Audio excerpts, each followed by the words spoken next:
Namoaka rindran-tsara na klipy ny mpamonjy vona etsy tsara lalàna. Miavaka izy io satria ahitana fihetsika amin'ny rindra sy mahaliana. Niara-niasa tamin'ny fanatontosana ity vokatra ity Thierry Cougar izay artista kalaza, teo ihany koa ny manan-talenta amin'ny soradia.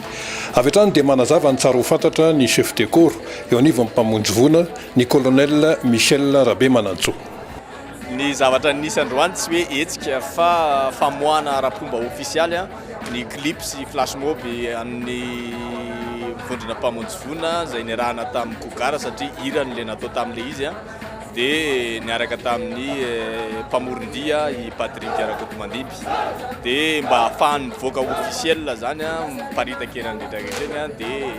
misy an'ity hetsika kely anankiray ity. Ny tanjona dia famoahana kely ny mpamonjy vona amin'ny sehatry ny asa-pamonjena kely. Zany hoe ny titre n'le hira hoe rehefa tonga amin'ny tanjona iriny. Zany hoe najalina kely aloha zany le hoe any amin'ny loza ary ao anatin'ny clip io tsy mahita loza mihitsy nareo na ray aza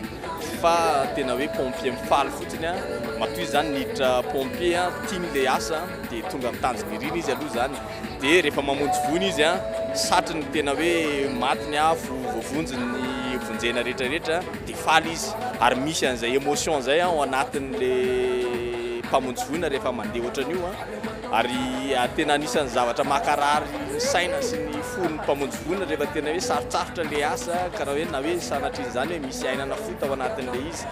ary zay zavatra zay no tena hoe tiana aseho miainga amin'ny mpamonjy vona tena manokana aloha zany le hira hoe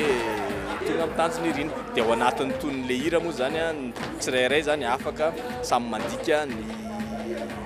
tanjona iriny ao anatiny dia afaka andihizana eny amin'ny sehatra rehetrarehetra eny na fianakaviana na namana Tsara manamarika fa natolotra ny ben'ny tanàna n'Antananarivo renivohitra Lalao Ravalomanana ity vokatra ity.